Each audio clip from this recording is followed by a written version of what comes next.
Hey Astra Kids, and welcome back. And in today's video, we'll be talking about the conjunction of Venus and Mercury in the natal chart. Let's go ahead and jump right into this.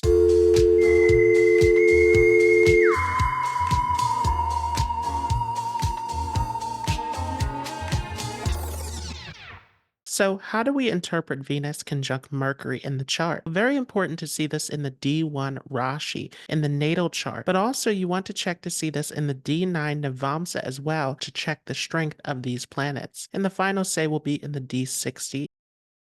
It's very important to also see the sign placement of this conjunction as well. What element is this in? This becomes extremely important. Along with this, the house placement of this conjunction. Some things that can change the results of the conjunction are conjunction with additional planets or aspects from any planets as well. So what does Venus represent? Venus is all about enjoyment, entertainment, luxury. It rules over all of the arts, music, all sorts of creative talents. It also is a planet of childbirth, of reproduction, and it represents our love and relationships, all relationships, how we relate to other people in general. And Venus is a planet of beauty, of attraction, of seduction, of sexuality. It is also a planet of wealth and luxury. Mercury is a planet of communication. It also includes written communication as well, along with additional skills, any skills that we can use to make profit. Mercury rules over science, mathematics, and logical decision making. It is also a planet of business, of dealing with wealth and finances. It's also a planet of travel and movement, change, adaptability, and it's a very youthful planet. It represents humor, wit, charm, and it is all about our connections with our friends. So what happens then when Mercury is conjunct with Venus in the chart? Well, definitely this is going to give you a very charming personality. This can even influence your appearance if it is connected with the first house of the chart. Definitely it can make you look very youthful and attractive in your appearance even into an older age. With this conjunction though, it can definitely make you a very charming, diplomatic person. You're very attractive in the way that you're able to communicate and express yourself with this placement. You can practically charm the pants off of anyone. You can be very persuasive, very convincing with this conjunction for sure. And because Mercury represents mimicry and Venus is all about creativity, this can give you excellent acting skills. Any kind of creative performance, you can be very talented in this area. Definitely this is going to help with your intelligence as well. You're very quick. You're able to pick up on information very quickly with this position for sure. Now, the lowest degree planet is going to make a difference in this. So if Venus holds the lowest degree, then definitely it's all about the charm, all about the charisma, the beauty, the ability to persuade, to be convincing, diplomatic in your speech. And you approach problem solving in a very creative way as well, using your imagination and your artistic skills to find solutions to problems and to communicate in ways that are very creative and expressive as well. If Mercury holds the lowest degree, then it's more about the communication aspect of it. You really need communication to relate to other people. You struggle in situations where you're not able to have conversations to connect with people. People who are not able to hold conversation can be a big turnoff with this conjunction. Sometimes even the way that people communicate can be a turnoff. Certain accents or ways of speaking that you're not as interested in. Definitely if Mercury holds the lowest degree, it also gives you incredible intelligence. You're able to really use your intellect and skill in any creative profession. This conjunction though definitely gives you a great sense of humor. You're very witty. You're able to bring humor in all situations, to be very entertaining, to really bring people together in a happy and enjoying way. This placement again is going to give you excellent writing skill. You could be an author with this placement. You could do anything in the field of writing. And writing also can be an excellent way for you to express your emotions because Venus is a very emotional planet. It is of the water element and Mercury is all about communication. So definitely this is about bonding, connecting with people on an emotional and intellectual way. And if you are struggling with finding that emotional satisfaction in life, then finding journalism or finding a means of expressing your emotions through writing can be very beneficial for you. This placement could get you into dancing, singing, drama, art, again, any kind of creativity. And this could be a hobby, this could be an interest for you, but also this could be a great way to make money because again, Mercury is a planet planet of business dealings. So this can be excellent for acquiring wealth and success through any kind of creative skill that you have. This placement can also give you a great interest in reading and learning because, again, this is all to do with Mercury. And Venus is about what we love, what we're passionate about. So you really enjoy learning. You really enjoy reading, gathering information with this position. And this can help you in your studies as well. In certain placements, though, especially in the fire signs, sometimes there can be a little bit of a short attention span where you're very excited at first to learn something, but don't always carry it all the way through. This placement can go well for you in terms of any area of money as well, dealing with investments, dealing with anything at all with this placement with finances can be excellent. At the same time, though, you like to spend because you like to enjoy yourself. You like to be social, to connect with others, to have entertainment and luxury enjoyment in life. So definitely this is going to make you spend a lot, but you're also able to acquire a lot of wealth with this position as well. Definitely when it comes to relationships, you can be attracted to people who are very intellectual, able to communicate, to connect with you on a mental level. And especially if this is in a male's chart, then your spouse can be someone who is very witty, very clever, very entertaining. And communication, travel, enjoyment, having mental stimulation with one another helps to keep the relationship happy and sustainable. Now, at the same time, because Mercury is a very changeable and restless energy, you could find yourself getting into multiple relationships before finding a suitable partner. There can be some trouble with settling down with this placement because you're really needing that intellectual and emotional bond with your partner. This becomes extremely important. Ultimately, what you're really looking for in a relationship is a friendship. To have a friend as your partner is most important. This placement, you can also sometimes have friendships that last well after a romance as well. So even after breaking up, keeping that friendly connection can be seen also. And definitely because Mercury represents youthfulness, you can have a great connection with children, and you could even go into professions that have to do with dealing with children, storytelling, writing children's fiction. Sometimes with this placement, teaching, counseling can be seen as well. Sometimes there can be issues related to childbirth with this position, or some strange situations with childbirth, having early childbirth, late childbirth sometimes. But ultimately, you have to see the conjunction of this to see how this is placed in the chart. And children is also seen from the D7 chart, so that becomes extremely important as well. This placement also can get you interested in spirituality and mysticism as well, because Venus rules over the occult knowledge. It is one of the gurus similar to Jupiter. So definitely this could get you interested in this. Particularly this tends to get you interested later on in life. After chasing these material enjoyments, this can take you towards spirituality. This could make you do work in a field that has to do with healing, that has to do with astrology, all sorts of mystical occult studies as well. This is going to be most prominent in the Kendra houses of the 1st, 4th, 7th, and 10th house. If you have this placed in the 1st house of the chart, then definitely it's going to give you excellent speech and communication skills. You're a very social and relatable person. You're able to use your charm and wit to interact with people from all different walks of life. So this is a very beneficial placement. It can make you very seductive, very attractive with this, easily making friends and connections in life. And definitely it can make you very skilled in dealing with business and wealth. You want to check to see what sign this is in, though, of course, with this placement. But Mercury is very strong here in its Digbala position. If you have this place in the 4th house, this is where Mercury is weaker, but Venus is strong here. So this can give you some mixed results. There can definitely be a feeling of restlessness, a difficulty with settling down in the home environment. Sometimes it can lead to changing homes, changing residence often with this placement. And there can be some issues early on in life dealing with the family and home environment. At the same time, it can be a very fun, friendly, active home environment with people constantly coming and going and interacting in this space as well. You can definitely have friends coming into your home, making it a very social environment. And this can make you talented in areas dealing with the home as well. You could be into home decor or home improvement with this position. And this could even make you work from home as well. Having a home business can be seen sometimes. If you have this place in the 7th house of the chart, then this is going to be all about relationships. You're very focused on connection and closeness in your relationships. And this can make you a bit of a people pleaser sometimes. You could put a lot of energy and time into trying to please your partner, into trying to have this happy, sustainable relationship. But there can be some conflicts and difficulties in this area, especially if this is afflicted in the chart. chart by any malefics, this can bring you some difficulties in this area. At the same time, it makes you a very attractive person. You easily relate to other people, easily draw other people in, which can make relationships easy for you. You can easily go in and out of various relationships throughout your life. There can be some ups and downs in this area in terms of dealing with business and relationships if this is afflicted. But if this is placed well in this chart, then you're excellent in this area. You could do business partnership, you can do self-employment in this area, but you do very well in the business world. If this is placed in the 10th house of the chart, this is going to make you very changeable and adaptable in your career. There can be some difficulty with finding a career that's suitable for you sometimes. Ultimately, what you're looking for, again, is to have that emotional and intellectual connection through your career environment. So it needs to be a social place. It needs to be a place where you can interact with other people. This is going to help you. This placement can definitely be helpful when working in a group as well. This can definitely help you gain a lot of success. And you can be very skilled at connecting with people and climbing the social ladder in this placement as well. If you have it placed in a fire sign, then it's going to make you a bit of a risk taker. You're going to be very excited in terms of dealing with finances, which could get you into a tricky situation sometimes. You could find dramatic ups and downs in your financial transactions with this placement. Definitely a need for caution in this area, but it can make you very dynamic, very enterprising when it comes to dealing with business. Sometimes with this placement, though, there's a tendency to stop and start with things because there's a lot of excitement here and you can have a very low attention span sometimes. Particularly, this is true in the sign of Aries and Sagittarius. Leo has a little bit more staying power, but ultimately there's a lot of enthusiasm here and a need to calm down some of this energy. Definitely, though, because you are so excited in this area, you love to learn, you love to gather new information. And so definitely you're going to be interested in learning and education for sure. There can be issues in your education, though, again, because of that short attention span, a need to calm this down a little bit. And definitely some issues sometimes with dealing with your emotions and the way that you interact with others. Things can get very heated in this area and you can have fallouts in your friendships. At the same time, though, you're very easy to get into friendships. You're easy to get along with this placement. So you're always going to make new friends and connections, and you make a very loyal and dependable partner. If you have this place in an earth sign, then this can make you very skillful, and especially in Taurus, where Venus is at home, this can give you excellent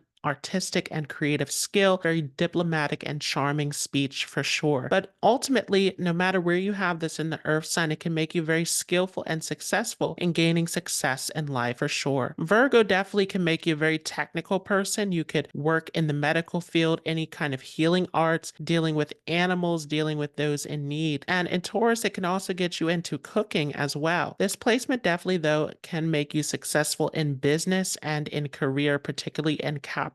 So no matter how you have this place, this is an excellent position for this conjunction. If you have this place in an air sign, then this can be very flirtatious. You can have excellent communication skills, very charming, very skilled in negotiation, diplomacy with this position for sure. You could be a media personality. You could be skilled in social media, public relations, public speaking with this, any form of communication. Definitely this placement, you're very skilled at knowing how to get in and out of situations. You can use your charm and communication to get yourself out of trouble sometimes with this placement. And this definitely can show that you gain through your friends and connections, through your relationships. It's the people you know that help you to gain success and prominence in these air signs. Sometimes there can be issues in relationships, though, if you are too opinionated. And this particularly happens when there are malefics getting involved, especially Mars can make you very argumentative sometimes, which can cause some rifts in your friendships. But ultimately with this placement, it makes you very attached with your friendships and having very friendly and good connections in this area. If you have it in a water sign, this can also make you very skilled at forming connections with other people. This water element being all about emotion, this helps you to really relate to people on a deep and intimate level. You form really deep emotional bonds with other people for sure. The trouble with this placement, though, is that these are very secretive signs here in the water signs. So there can be a tendency to to hold back your own feelings and to have trouble coming out of your shell sometimes. It can take you a little bit for other people to really get to know you at a personal level. This especially can cause problems in the sign of Scorpio, where there can be issues of secrecy, of manipulation, behind the scenes things happening that you definitely want to avoid. This also can show some ups and downs in your finances in all of these water signs, because really Venus and Mercury are not happy in the water signs. It does do well in Pisces though, where Venus is exalted. This can help you in your spirituality and creative endeavors as well. Definitely in all of these water signs though, you have great intuition when it comes to dealing with other people, which could make you a great counselor, therapist, teacher with this placement. Using your knowledge and insight to help other people can be very beneficial. So I hope you all enjoyed this. If you like this, don't forget to leave a like. If you're new to this channel, don't forget to hit the subscribe button, and I will see you all in the next video.